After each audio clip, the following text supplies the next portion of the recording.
At a glance, Week 7 of the 2021 college football season might look like a boring one.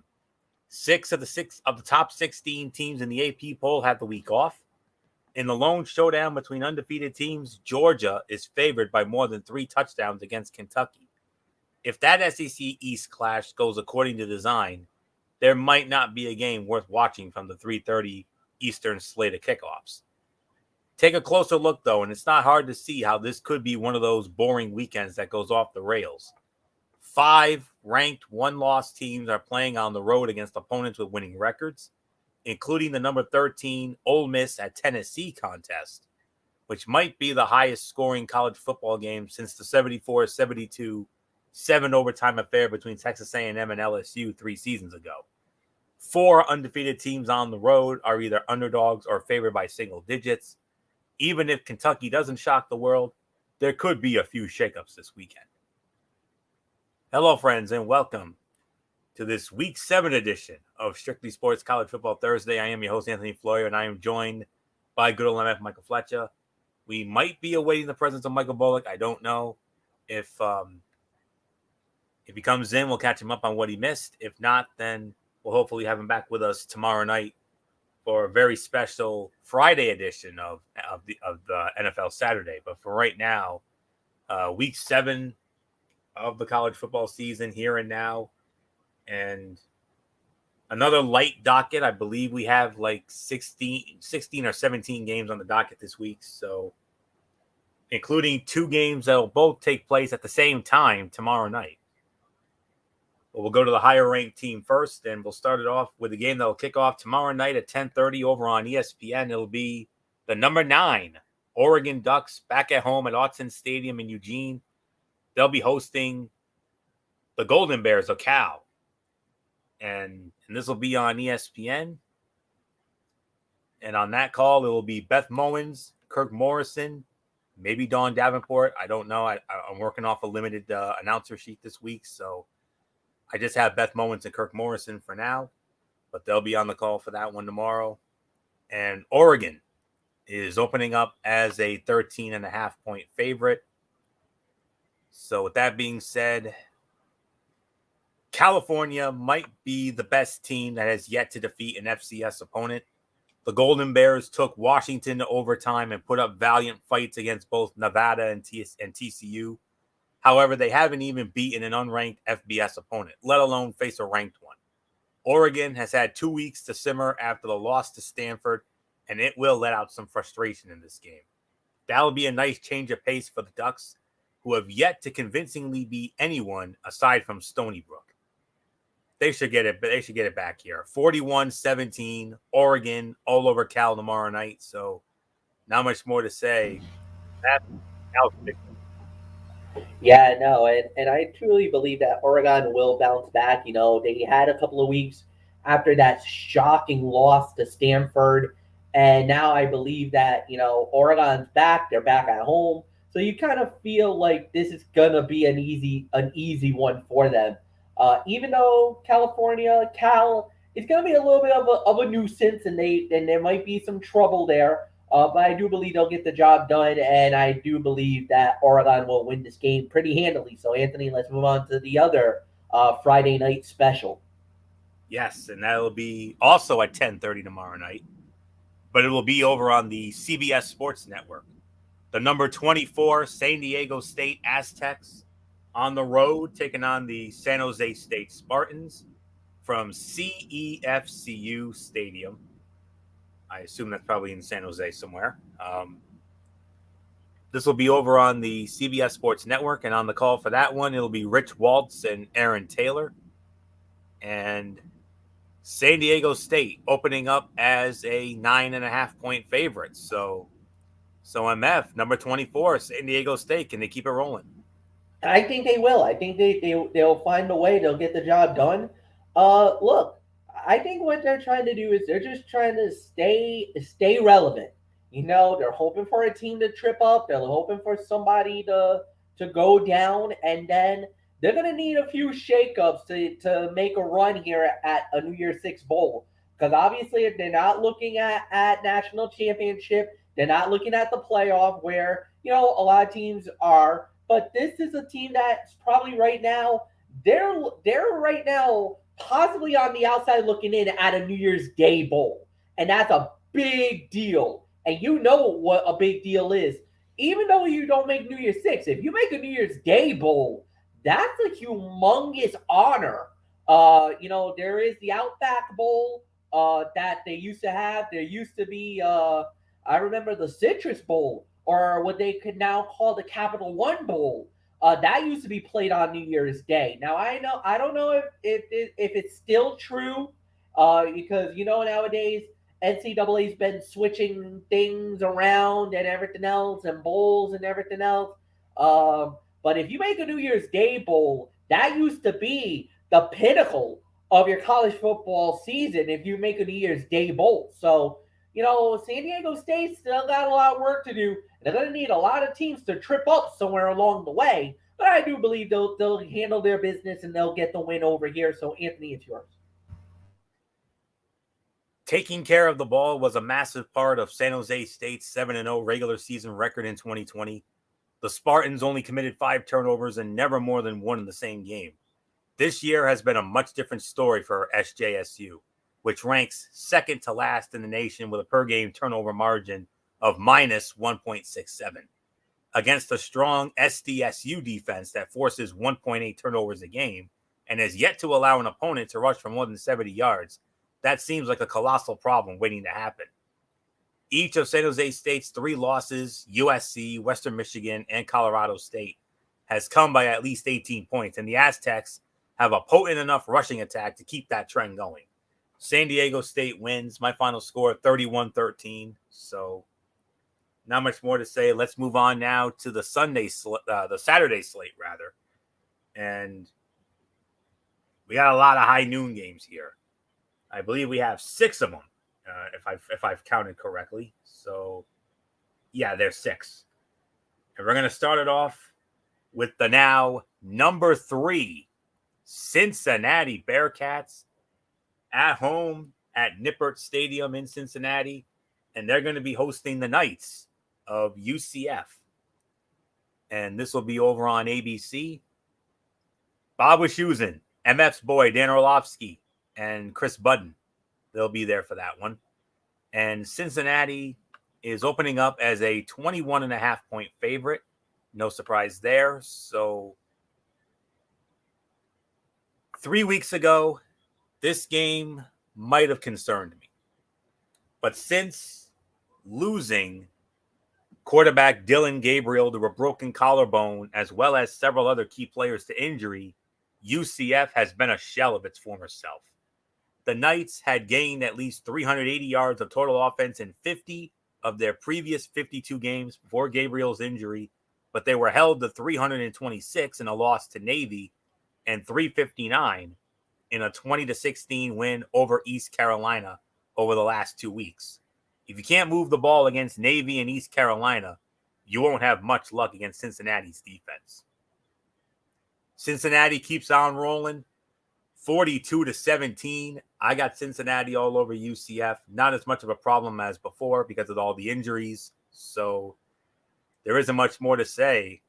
MF, from here on in, since he's in there, they're in that top 4. But in order to stay there, all they have to do is very simple: control their own destiny.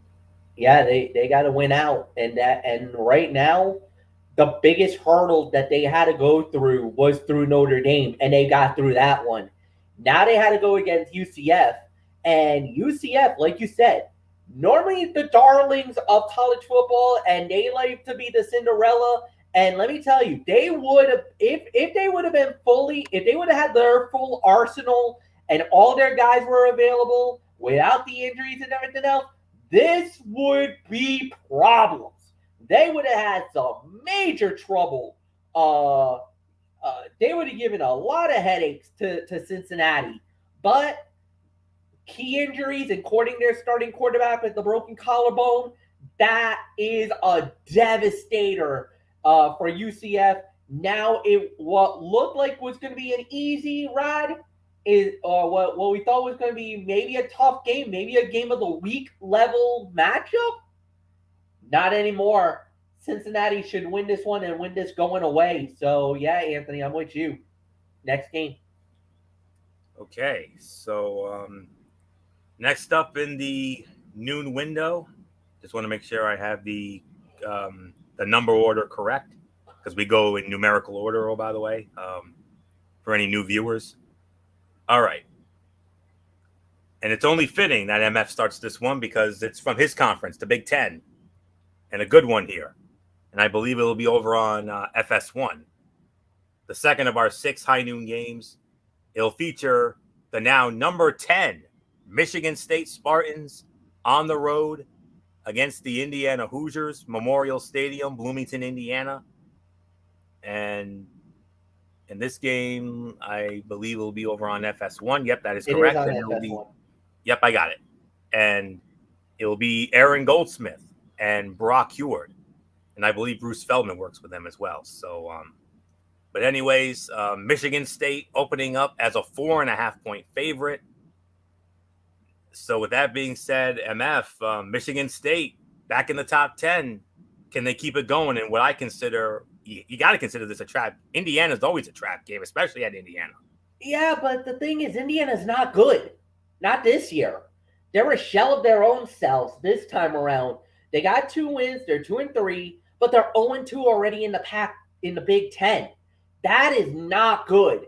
And now you got a team that is really confident, really playing their best game right now, and is dominating.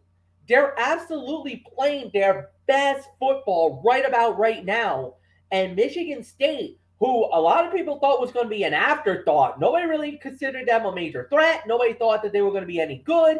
And all of a sudden, here they are in the top 10, and they're knocking at the door at the Big Ten title.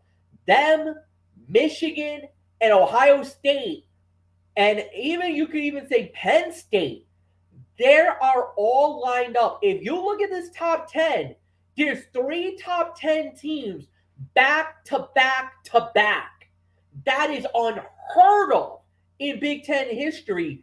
And any one of these teams actually has a legit shot in making the Big Four at the end. Now, again, you need some breaks to go your way, and there has to be some absolute chaos at the top. But you already have one team in the Big Ten already in the top 4. We just need 3 more to make it. But in order for that to happen, you need a lot of things to happen. You would need Georgia to go down. You would need Cincinnati to fall some way, somehow. And then I believe there's one more team that needs to fall. Plus, maybe, just maybe, you might need one more loss from Alabama. We'll get to Alabama because they're in it. But you might need one more from Bama to hit the dive. And if they go, then there's the dream possibility of maybe on all 4 Big Ten. And imagine that. We've never had that in the history of the college football playoff. As a matter of fact, I think the closest we were was SEC. I think they had 3 out of the 4 or 2 out of the 4 one year. So anything can happen. But I'm gonna say it. Yes, it sounds like a trap, but I don't see it, Anthony. Michigan State has just been playing really good football lately. I just don't see how they lose this one. Now, if they do, I'm shocked. But I do believe Michigan State should beat Indiana. So it's yours. Fair enough. And Jack Tuttle will probably get the start at quarterback for Indiana in place of an injured and ineffective this season, Michael Penix Jr. But unless Tuttle can also tackle Kenneth Walker III, it's not likely to matter. I'm still skeptical of MSU's long-term staying power in the top 10 because of its shortcomings on defense. But the nation's leading rusher should be enough for the Spartans to get the W against a Hoosier team that was shut out by Penn State and held without a touchdown by Iowa. While all eyes have deservedly been on Walker, Peyton Thorne is having himself one heck of a year as Michigan State's quarterback. He threw 3 more touchdowns last weekend against Rutgers and set a career high in passing yards, 339, for the second consecutive week. His ability to unleash the deep ball to Jalen Nailor or Jaden Reed has made it harder for opponents to bottle up Walker. I agree with you. I have Michigan State winning as well. My final score, 34-16, Michigan State over Indiana. We don't have too many good game of the week type matchups, but this one definitely, I would consider this the number 2 game of the week right here. This will be over on Fox, big noon Saturday. The number 12 Oklahoma State Cowboys on the road, and they'll be squaring off against the number 25 Texas Longhorns, Darrell K. Royal Texas Memorial Stadium in Austin, Texas. This game over on Fox, and you know them, you love them. They're calling it. They're back in their high noon spot this time around. Gus Johnson, Joel Klatt, the All-American girl Jenny Taft, and Texas opening up as a 4-point favorite. So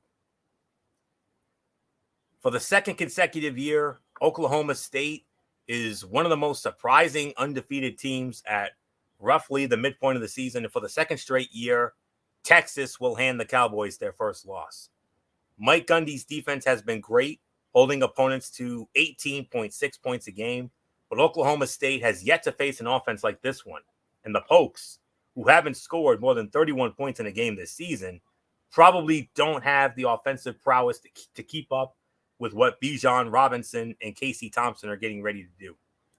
In the 4 games since Thompson became the starting quarterback, the Longhorns have averaged 52 points and nearly 550 yards of total offense, and he had a masterful performance in the loss to Oklahoma. They won't reach those marks against Oklahoma State, but best of luck trying to hold this team below 30 points. I'm calling for the upset. I'm going with Texas to win this one. My final score, 38-27. Texas upsets Oklahoma State. So there isn't much more to say except MF. This just in. I freaking love the Red River rivalry. You and me both, Florio. You and me both. Oh my God. What is it? What is in that water? 3 of the last 4 years. 3 out of the last 4 years. And 2 in a row. And this was the most insane game ever. My style I cannot believe Texas blew that game. I couldn't They believe had it. 28-7. They had it. They had them down 28-7. I mean, literally, the first play of the game was a 75-yard touchdown for Texas. The first 2 minutes of the game, they were up 14-0. Come on now. It was like, what is going on? I know Dede Woodson and Kevin Woodson, they've been dealing with a lot of stuff behind the scenes, but even them, they must have been like, what is up with Oklahoma? This is horrible. Well, they showed resiliency. They showed their heart. They showed why they're one of the best in Big 12 country. And we'll address them later. And we'll address them later. But, man, if you're Texas, you're thinking we just blew it. We let that one get away. And now you got the number 12, Oklahoma State. And now the question is Oklahoma State for real? I mean, a lot of people are saying that 12 is a mirage. Not quite yet. A lot of yet. people are not convinced. A lot of people are thinking, I hate to say the word, but I'm going to say it, overrated. But what if they win? Hey, if they win, they're going to shut a lot of the haters up. They're going to shut up the media. They're going to shut up the doubters. Mm-hmm. And that's going to be the big thing. And that's going to be very crucial. Is what type of way are they going to go up against Texas? Because we saw it. Texas can put the points up, and they can put it up in bunches. Boy, howdy can they? I mean, if anything was sold on that Red River rivalry on last Saturday at Cotton Bowl, is that Texas are not afraid. They will run it. They will pass it. They did it on all three levels of the game. Even their special teams stepped up. That block punt said the whole story at the very beginning. So at the end of the day, they just need to bounce back. They will bounce back. Texas wins. Florio, it's yours. All right. So we'll address the other half of the Red River rivalry a little bit later on, but for right now, I think we have 3 more noon games. And yes, all right. So I want to make sure I have the right number here. All right, we're ready to go. For the second week in a row, we're going to have ourselves an SEC on CBS doubleheader. Only difference is it's going to be early afternoon, late afternoon, not late afternoon and prime time. Oh, we're gonna address that elephant in the room as well later on in this show. So stay tuned. First half of that SEC on CBS doubleheader for this week, and it's a battle of 2 of our old friends. The number 17 Arkansas Razorbacks, represented, of course, by our good friend Stata Sorrell, and on the other side, another one of our good friends, Lindsey McCormick, and her Auburn Tigers. This will be at Donald W. Reynolds Razorback Stadium, Fayetteville, Arkansas, on CBS. And Noah Eagle, the son of Iron Eagle, he's going to get another shot. He's going to be working with Aaron Murray and Rick Neuheisel. Jenny Dell will be on the sidelines. And the spread favors Arkansas by 4.5. So MF, I mean, Arkansas, last couple of weeks, couple weeks ago, they got absolutely manhandled by Georgia. But last week, man, you thought that Red River rivalry game was fun? Hello, look what Arkansas and Ole Miss did, for goodness sakes. Yeah, that was, and if you're Stata Sorrell, you're just like, oh my God, what the heck was that? She wasn't too bad, actually. I mean, I follow her on Twitter, and she said that she loved that gutsy decision by Coach Pittman to go for 2, to win that game. She said she loved the play, she loved the decision, she hated the play call, but yeah, he was actually a good sport about it. Yeah, the play call was bad. I'm not gonna deny it. I thought that you should have optioned out of that. You could have gone play action, naked bootleg. I think it was well scouted. Ole Miss had that well scouted, and they absolutely got him on that play. I mean, that was a heartbreaking move. That was a heartbreaking loss, no doubt. There's really nothing more that you can say about that. So now here we go, and now we got ourselves a situation, because now you got Auburn coming in, and Arkansas, you're starting to think, you're like, all right, wait a minute. They were really good, undefeated, looked like they were gonna be the best team out there, and then all of a sudden they ran into Georgia, got crushed. Now they started losing. Now they've lost 2 in a row. Now the question's going to start to say, was it too soon, too fast for Arkansas? Was the success too much that now they're starting to crater under the pressure? Whenever you get these big victories, these big wins, and you get these higher expectations, do you rise to the occasion and continue to stay hot, or is the pressure too much for a young team that they fall flat on their faces? I think this game is going to be the major test, because if they lose 3 in a row, if they fall and lose their 3rd game in a row, Anthony, I hate to say this, but it might be panic time for Arkansas fans, and that this miracle season, this dream season that we were thinking they were going to have, will be just that, nothing but a pipe dream in our mind. So I'm going to go with Arkansas. I'm going to give them one more chance. I think they'll win it. Sorry, Lindsey, but I think this year is the year that Arkansas finally beats Auburn, because remember, Auburn has owned Arkansas in the past, But this year, this Arkansas team has been so good. I just think they were just overpowered and overmatched against Georgia. And like you said, last week, that was a bad loss, to Ole Miss. They should have had that game, but like you said, horrible play call at the end, that blew it for them. If they, if they go down 3 in a row, if they fall 3 in a row, that's all I'm just saying. So, Florio, what's yours? Yeah. Can Auburn avoid falling into an early hole for a change?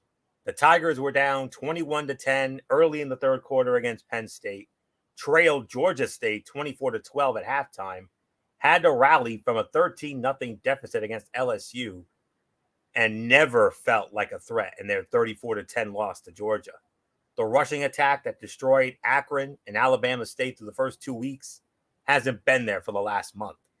After the Razorbacks' 676-yard, 51-point performance against Ole Miss, there's little question they have the offense to pull away from Auburn if it sleepwalks through another first half. KJ Jefferson, who threw for 366 yards and 3 touchdowns against Georgia Southern and carried the Arkansas offense to victory over Texas A&M, accounted for 6 touchdowns against the Rebels and has come a long way since being ranked by Sports Illustrated as the 12th best starting SEC quarterback in the preseason. Despite what it showed against Ole Miss, Arkansas has the better defense in this game, as well as the more proficient quarterback. That said, life is like a Bo Nix of chocolates, a box of chocolates or something like that. You never know which Auburn quarterback you're going to get. Let's see if Nix has any tricks up his sleeve for this one. I'm going to go with Arkansas as well. 28-21, Arkansas gets by Auburn. So nothing more to say there. Got a couple of more noon games here, and we're going to stay, and all these are going to be in the SEC. This next one will be at high noon over on ESPN. The number 20 Florida Gators on the road against the LSU Tigers. Always fun when these two get together. Tiger Stadium, Baton Rouge. ESPN will have this game, and it'll be Sean McDonough, Todd Blackledge, and Molly McGrath. They'll be there for that one. Florida opening up as an 11.5-point favorite in this one. So I have Florida winning this one. As if LSU wasn't having enough trouble winning games, star wide receiver Kayshon Butte, or Butte, I don't know how to pronounce this name, 38 catches, 508 yards, and 9 touchdowns, will be out for the rest of the year with a right ankle injury. Butte had accounted for more than half of LSU's receiving touchdowns, so that's a gigantic blow for an offense that ranks 127th in rushing yards a game. Even with a healthy Butte, this would be a tough ask for the Tigers. Florida has outgained its opponents by 185 yards a game. The Gators are well equipped to destroy a defense that just allowed 330 rushing yards to Kentucky and has allowed more than 450 total yards in each of its 4 games against Power 5 opponents.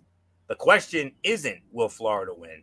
The question is, will Florida win by a wide enough margin to make LSU decide it's better off with an interim coach the rest of the way? I say maybe so.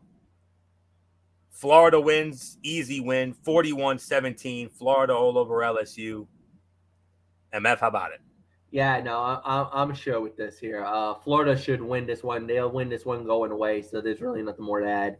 So, Anthony, final 12 o'clock game. And this game features the team that one short week ago shocked the college football world. The now number 21, and deservedly so, Texas A&M Aggies on the road against the Missouri Tigers at Memorial Stadium at Farrott Field in Columbia, Missouri. This game will be over on the SEC Network. And on that call, there will be Taylor Zarzar, Matt Stinchcomb, and Alyssa Lang. They'll be there for that one. A&M opening up as an 8.5-point. MF, Can A&M keep that momentum going after shocking the world last week?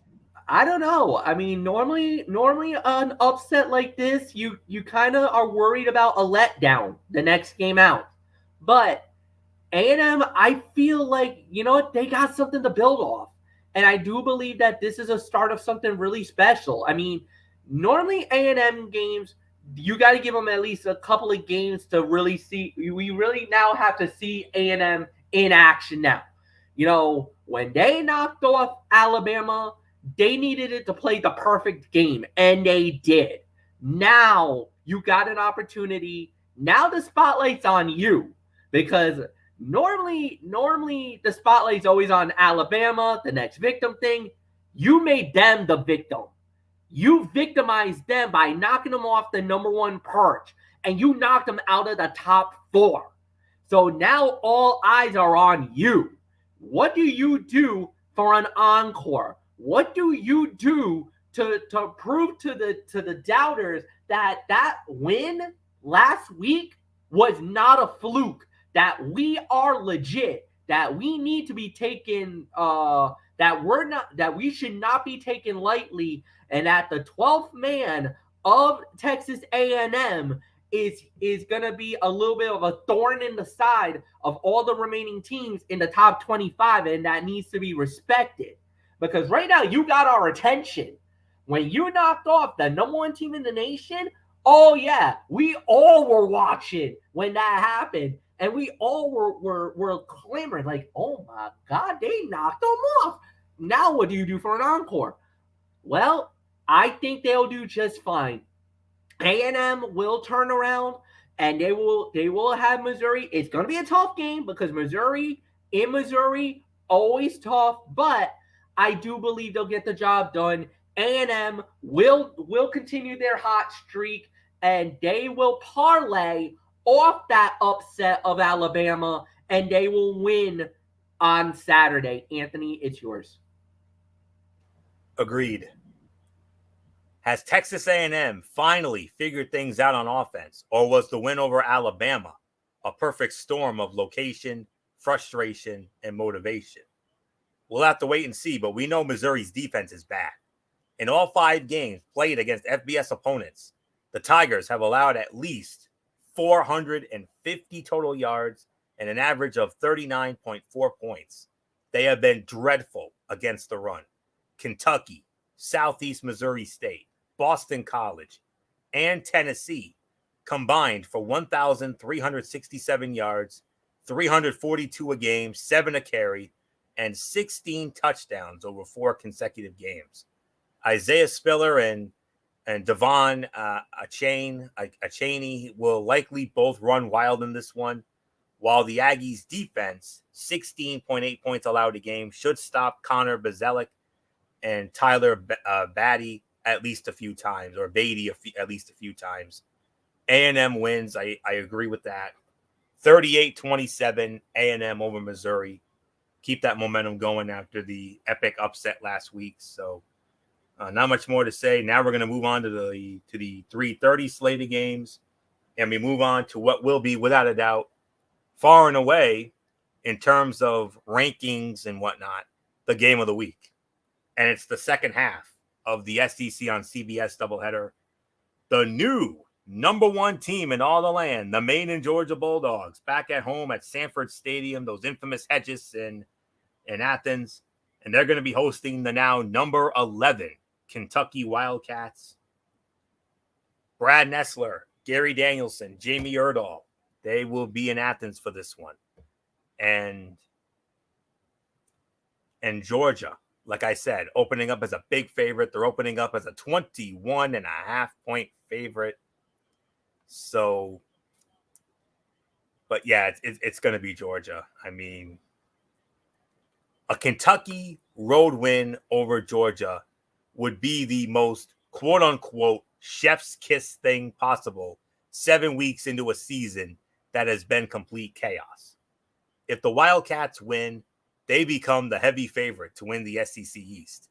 They have conference games remaining against Mississippi State, Tennessee, and Vanderbilt after this one.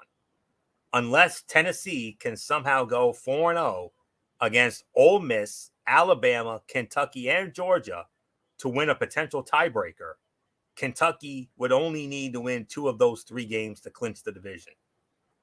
But I digress, because a win over Georgia is sure as hell not happening. With all due respect to the Wildcats, though, this Georgia defense is operating on a different level. The Bulldogs have held their 6 opponents to 179 carries for 399 yards and 1 touchdown on the ground. And they might be even better against the pass, as they have more pick sixes, too, than touchdowns allowed, 1. Kentucky has a great ground attack, but Will Levis has averaged 128.3 passing yards through 4 SEC games. Georgia will dare him to throw the ball, and it will not end well. The Cats might cover the big spread, though. Some have it as a 24-point spread, but I have it as 21.5. But regardless of the spread, Georgia's going to win, and Georgia's going to win in a rout, which is a damn shame, because I thought this had potential to be something good, but I don't think so. 31-10, Maine and Georgia all over Kentucky. MF, by default, this is the game of the week, even though it's not the most attractive matchup. Not the most attractive matchup, but on paper it looks pretty enticing. But like you said, Georgia is just playing on a whole nother level. The way that they've been playing, we thought that they were going to have a tough time with Arkansas, and we saw how they destroyed them. So no, they're playing with something a little more. They got an axe to grind. I think they're sick and tired of hearing about Alabama. Well, now we're talking about you as the number 1 team in the nation. Now you got to show us why you are number 1, and I think they're gonna prove to the people that, hey, we're the national champion contenders. We're the ones that's gonna be hoisting that trophy when it's all said and done, and they might take it out on par Kentucky here, no doubt about it. So Anthony, it's yours. Georgia wins easily. All right, MF, you're gonna love this next one. We have a new number 2 in all the land, and that number 2 team is the Iowa Hawkeyes. And they're going to be at home. They're going to be at home at Kinnick Stadium in Iowa City, and they're going to be hosting the Boilermakers of Purdue. And this will be over on ABC. And on the call for that one, it will be Dave Patch, Dusty Dvoracek, and Tom Luginbill. Iowa opening up as an 11.5-point favorite. MF, Iowa, number 2. How about it? That was after they knocked off Penn State in what was another 5-star classic. That was a major battle. Great game. Exciting to the end. And they won it. They fly up. They're holding one of the top 4 spots as we speak. So now you just got to win out. And they're going up against a Purdue team that's not so great. They lack a little bit of deficiencies on the defensive side, and I think Iowa will exploit that. Iowa should win this one going away. Anthony, it's yours. Yeah, I mean, Iowa. It's almost, but here's the thing, though. I have Iowa winning, but I do need to bring up something because of the date here. It's almost the 3rd anniversary of Purdue's shocking 49-20 win over then number 2 Ohio State on October 20th, 2018. The game that will be forever known as the Tyler Trenton game. We all know that young man and what an inspiration he was to Purdue. I consider him the main reason why they won that game, honestly. And on a primetime stage, such as the ABC Saturday Night Game of the Week, Chris Fowler going nuts. I remember that very vividly. Could the Boilermakers knock off the alleged second-best team in the country again? Considering they have scored 13 points in 3 straight games with a -6 turnover margin, no less. That seems, as the late great Gorilla Monsoon always used to say, highly unlikely. An elite offense with a mediocre defense can probably beat Iowa. But this Hawkeyes team was seemingly built in a lab to chew up and spit out mediocre offenses. They have forced 20 turnovers through 6 games. and have yet to allow an opponent to score more than 20 points. Purdue has been surprisingly effective on defense, but it'll only be a matter of time before the Boilermaker offense either sets up Iowa with short fields or hands the Hawkeyes points in the form of pick sixes. Iowa wins 27-13. No problem there whatsoever. And we move on to our final 3:30 game. Sleeper game of the week here. No doubt about this one. This is definitely the epitome of the word sleeper matchup right here. 3:30 game on ESPN. The now number 19 BYU Cougars on the road against the Baylor Bears at McLean Stadium in Waco, Texas. And that will be on ESPN, and on the call it will be Mark Jones, and returning to Baylor as an announcer, Robert Griffin III. You remember 2011 or 2012, he won the Heisman. 2011, he won the Heisman Trophy, and Baylor's going to welcome him back with open arms, and of course Quint Kessenich will be there as well. And Baylor is opening up as a 6-point favorite here. So, I've already had the cojones to call one upset. I think I'm about to do it again. You know what? I am going to do it again. And here's the reason why. 2 quarterbacks have at least 8 passing touchdowns and no interceptions.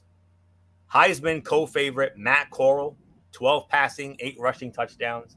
And Baylor's Jerry Bohannon, 11 passing touchdowns, 6 rushing. Bohannon was on point in the Week 4 win over Iowa State with 3 total touchdowns, and he shredded West Virginia's defense for 5 scores in a 45-20 win last weekend.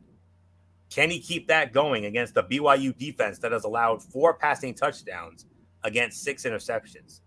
Of equal importance, can BYU recover from the loss to Boise State, in which it had a -4 turnover margin? Prior to Week 6, BYU had only turned the ball over twice and won the turnover battle and the game in all 5 contests. When the Cougars were +1 in turnover margin, they won by 1 score. When they were +2, they won by 2 scores. So if Bohannon remains calm, cool, and collected with no giveaways, I actually like Baylor in this one. And considering it's at Baylor, I'm going to pull the trigger on another upset. I'm going with Baylor for the win.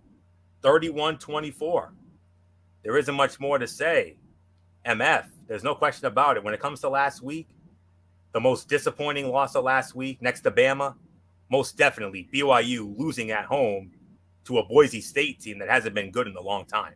Yeah, no, that Boise State magic reared its head again, and boy, did BYU suffer because of it. I think it could be a downward spiral. I'm with you, Florio. I'm going to call it. I'm going to go with Baylor as well. I think we're going to see an upset. Nothing more to say. It's time for the nightcappers.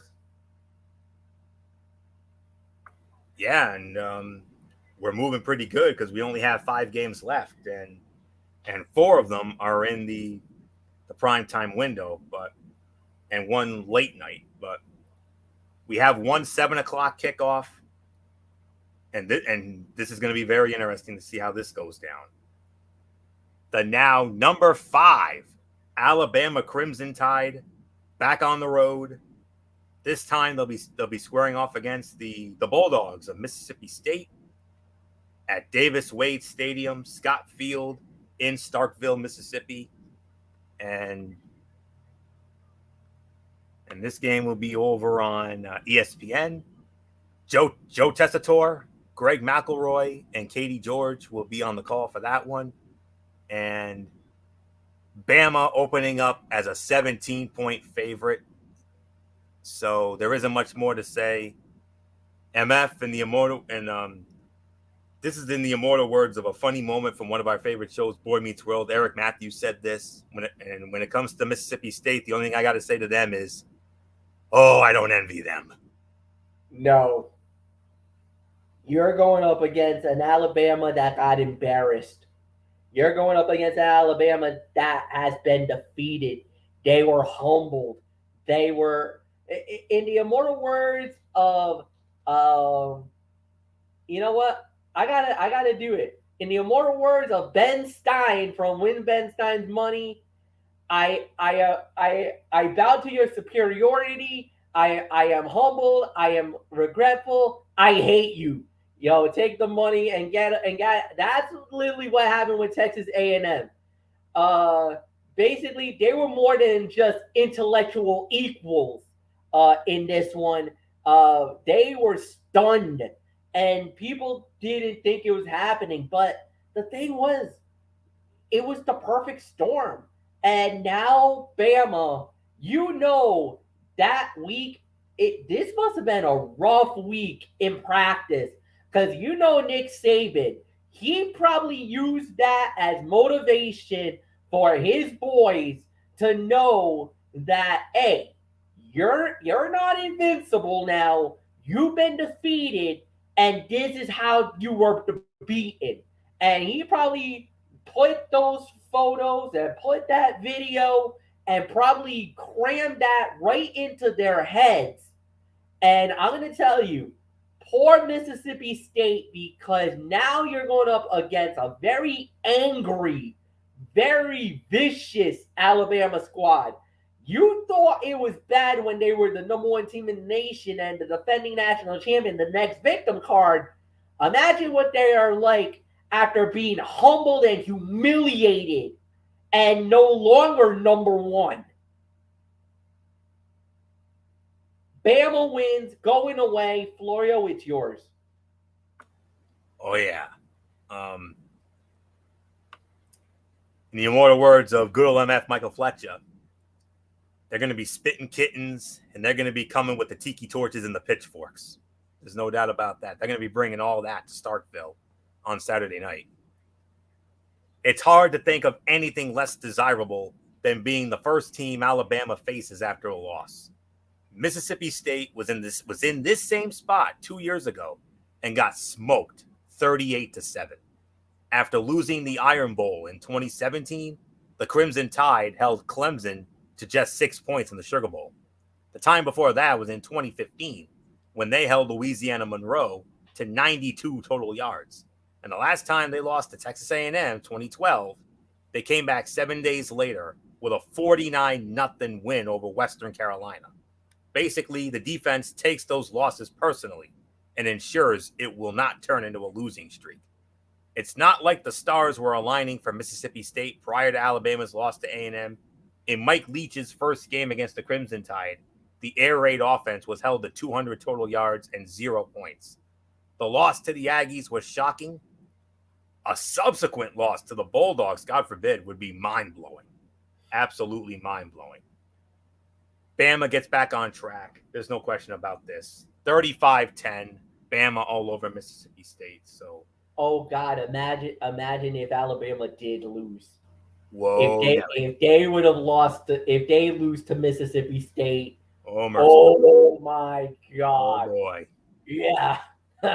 Let's just say, Alabama, your national championship dreams are gone. We'll be guaranteed a new national champion this year. Oh yeah, there will most certainly be a new national champion if, God forbid, Bama loses here. So we'll see what happens. So not much more to say. We got 3 7:30 games to look into now, and we're gonna start. We promised you earlier we were gonna address a certain team, and we're gonna address that team right now. The number 4 Oklahoma Sooners back at home at Gaylord Family Oklahoma Memorial Stadium in Norman, Oklahoma. And they're going to be hosting the Horned Frogs of TCU. This will be the Saturday night game on ABC. And yes, I believe it may not be the most attractive matchup, but they're going to be there for it anyway. Chris Fowler, Kirk Herbstreit, Holly Rowe, they'll be in Norman for this one. And Oklahoma opening up as a 13.5-point favorite. This one could approach the 103 points scored in the Red River rivalry last week.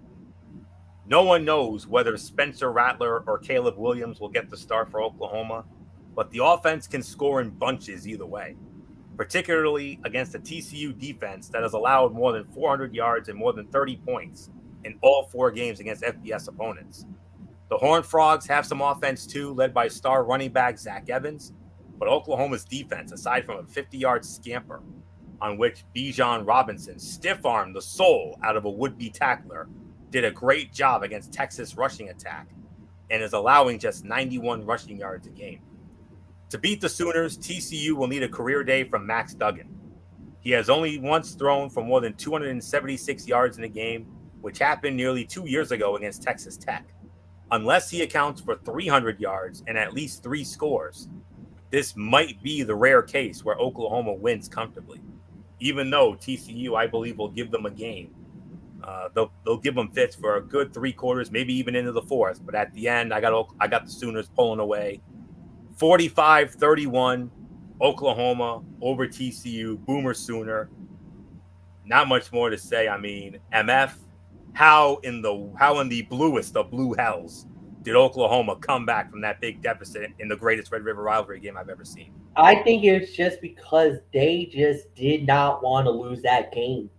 They had the heart of the champion, and they fought like a champion, they battled like a champion, and they won it because they know who they were. They were Oklahoma, and they were not going to lay down to Texas and they knew, you give us an inch, we're going to get the mile, and they took it. And, that was insane. It was a great game, one of the greatest Red River rivalries I've ever seen. And they got to go up against TCU, and I do believe they'll get the job done. So, yes, Anthony, I say TCU will not get the job done here. I'll go Oklahoma. Floyo, it's yours. All right. And our next 7:30 game will be over on the SEC Network. We have the number 13 Ole Miss Rebels on the road against the Tennessee Volunteers. Neyland Stadium, the legendary Neyland Stadium, with those legendary checkered end zones in Knoxville, Tennessee. Mm-hmm. And this will be over on the SEC Network. And on that call, it will be Tom Hart, Jordan Rogers, and Cole Kubelik. And Ole Miss opening up as a 2.5-point favorite. Now, MF, I know I went a little overboard about Michigan State, Indiana being a trap game. This has to be a trap game, right? Not only is it a trap game, you've been throwing upsets all night. This is my upset right here. I think Tennessee gets it done. There's something about Tennessee and the way they've been playing, especially at home, and I kind of feel like Ole Miss is a fool's gold. They should have lost against Arkansas, and I really feel like they kind of got in the way there because of that bad 2-point conversion. If they play like that, they're going to get stomped by Tennessee. And I'm going to say, man, we're going to be hearing a lot of Rocky Top when this is all said and done. And there's going to be a lot of scoring by Tennessee as they're walking into that checkerboard end zone. Tennessee knocks off Ole Miss with the upset. Anthony, it's yours. And where there's Rocky Top, it brings out one of my personal favorite mascots, that sweet, lovable dog, Smokey. Smokey, yep, Smokey the Hound Dog. I love that little whup. He's simply a doggable, as I would say. So he is. So that silly little whup is gonna be howling up a storm if this happens. I mean, I would love to see it happen, but I don't know. I mean, but this I do know. Many touchdowns will be scored in this one. Ole Miss enters fresh off a 52-51 win over Arkansas, which was merely its 3rd highest point total this season. Meanwhile, Tennessee won its last 2 games against Missouri and South Carolina by a combined score of 107-44. These 2 offenses have thrown 1 interception combined this season. And save for Tennessee's game against overmatched Tennessee Tech, neither secondary has been that opportunistic. It's almost inevitable that Ole Miss quarterback Matt Corral will have a big day. The unknown is how well the Rebels will do against Tennessee quarterback Hendon Hooker and vice versa. They stifled dual-threat quarterbacks Malik Cunningham and Michael Pratt earlier this season, but the Rebels' defense got destroyed by KJ Jefferson to the tune of 3 passing touchdowns and 3 rushing touchdowns. Hooker has been impressively efficient, but he has not yet been asked to throw the ball more than 25 times in a game. That will most likely need to change to keep pace on the scoreboard in this one. And if either quarterback is going to make a big mistake, it would figure to be the one who was pushed out of his comfort zone. With all due respect, MF, I have to respectfully disagree with you on this one. I mean, I love the fact that you're going for it. I love the fact that you're calling for an upset here. And you never know. There could be. There really could be. But I got Coral. But I think Coral and the Rebels will win in the shootout here. So 45-38, I got Ole Miss knocking off Tennessee. But if Tennessee wins, I would not at all be surprised. I wouldn't. So final 7:30 game of the night, and this one will be over on the ACC network. We have the number 22 NC State Wolfpack on the road against the Boston College Eagles at Alumni Stadium, Chestnut Hill. And this is the ACC Saturday night game of the week, and their A team will be there for this one. Dave O'Brien, Tim Hasselbeck, Kelsey Riggs, and NC State is opening up as a 3-point favorite. So similar to last week's game between Notre Dame and Virginia Tech, this is the quote-unquote, I'm not really sure what to make of either of these teams bowl.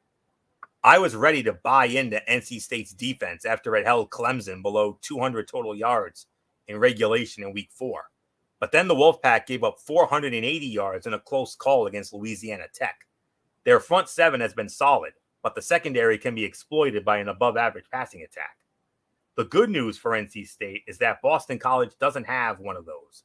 Since taking over for the injured Phil Jurkovec in week 2, Dennis Grossel has 4 touchdowns and 4 interceptions in 4 games, averaging 186 passing yards a game. If he stays in that range while NC State's run defense does its usual thing, 1 touchdown allowed all season, it's hard to imagine the Eagles do enough to get the W even with home field advantage. I'm going to go with NC State in this one. Close game. I think NC State will steal one in Chestnut Hill. 28-21, NC State over Boston College. Nothing much more to say. MF, NC State heading up to Chestnut Hill. Another sleeper matchup from the ACC and what's been a down year for them. Yeah, it has been a down year for the ACC, but I do believe NC State should get the job done here. I don't think it's going to be as crazy, but I do believe that they'll get the victory here. So I don't think there's really anything more to add here. So, Anthony, the final game of the night. Final game of the night, yes. It'll be a 10 o'clock kickoff. Hashtag Pac-12 After Dark. Here we go. The number 18 Arizona State Sun Devils on the road against the Utes of Utah at the beautiful Rice-Eccles Stadium in Salt Lake City, Utah. This game will be over on ESPN, and on the call for that one, it'll be Dave Fleming, Rod Gilmore, and I believe Stormy Bonatoni works with them. So, and we have, looks like this might be a pick'em spread here. It's a pick'em. Yep. So, all right, MF.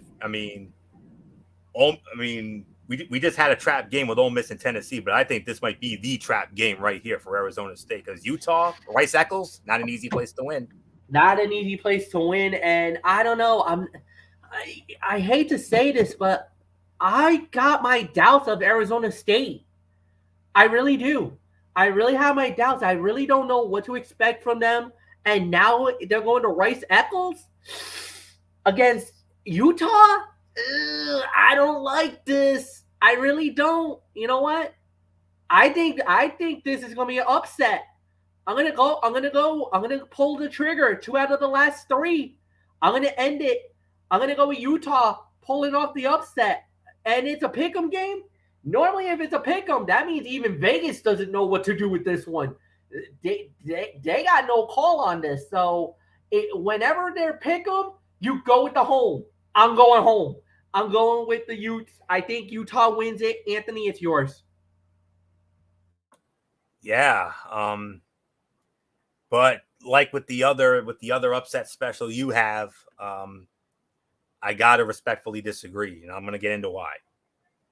Utah suffered defeats to BYU and San Diego State largely because it lost the battle at the line of scrimmage. Both the Cougars and the Aztecs rushed for more than 200 for more than 200 yards against the Utes, and Utah had a difficult time running against SDSU's front seven, 31 carries for 70 yards. Things have looked much better for Utah in recent wins over Washington State and USC, in which the Utes rushed for nearly 400 combined yards, while limiting those opponents to a combined total of 162. Whether it was an improvement in the trenches or a product of facing back-to-back opponents who neither run nor defend the run well will be put to the test by an Arizona State team that has dominated at the point of attack. The Sun Devils offense has 21 rushing touchdowns, and their defense has racked up 21 sacks. Cameron Rising has been solid since taking over at quarterback for the Utes, but he would need to be extra special for them to pull off the upset. Give me Rashad White, Jaden Daniels, and company to run away with first place in the Pac-12 South. It will not be easy, but I have Arizona State stealing one at Rice-Eccles. 31-27, Arizona State defeats Utah. And ladies and gentlemen, that's it. That's going to put the bow on this Week 7 edition of College Football Thursday. Next week, I can't believe I'm saying this, MF, but I'm already looking at the early docket for next week, and we actually have a Wednesday night game, if you can believe that. Coastal. This is a beauty right here. How about number 15 Coastal Carolina on the road against your old friend Appalachian State? Whoa, that's going to be on Wednesday night over on ESPN2.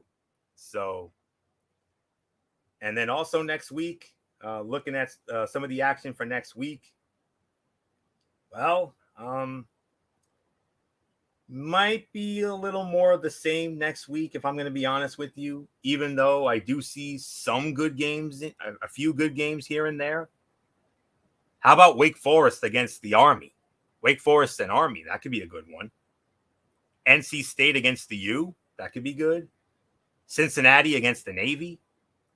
Oklahoma State and Iowa State. Oregon and UCLA in the Rose Bowl. Tennessee against Alabama. But when it comes to it, the game next week, there is no ifs, ands, or buts about it. One of the all-time greatest rivalries in college football history. And a game that, whenever it appears on my Notre Dame calendar, it's the only one I circle in blood red. USC at Notre Dame Stadium under the lights. So that's really what there is to expect on this program for next week. So, but we'll be back with you tomorrow night. And believe it or not, it's not going to be the Cerebral Smack Talk. What it's going to be instead is going to be, and this is going to be for the next couple of weeks because of AEW Dynamite being on Saturday nights over the next couple of weeks. It will be a special Friday night edition of Strictly Sports NFL Saturday. We will address what happened tonight. The Tampa Bay Buccaneers defeating the Philadelphia Eagles 28-22 to kick off week number 6 in the NFL. And we got some other good games to get into as well. Game of the week, there's no question about it. It's the Los Angeles Chargers against the Baltimore Ravens. That's got potential to be something really special there. Other good matchups, the greatest rivalry in NFL history, the Green Bay Packers and the Chicago Bears, Soldier Field in Chicago. We'll get into that. We also have some other good ones.